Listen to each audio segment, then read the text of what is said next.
And what we always say about the Latin community is that it's a $6 trillion value, but it's a sleeping giant.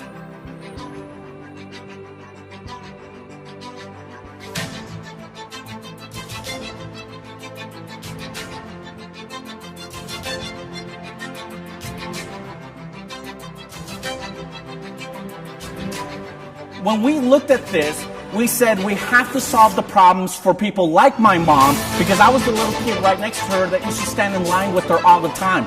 She would cash her check and they would take a fee from her check, and that caused us to not have enough money for food or anything else.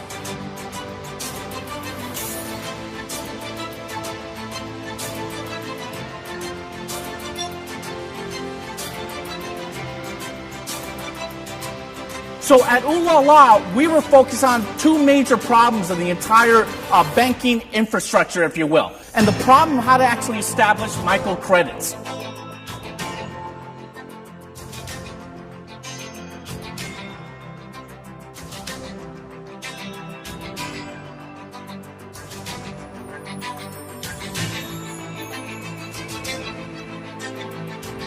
This is Uulala, and you can help us bring this into fruition.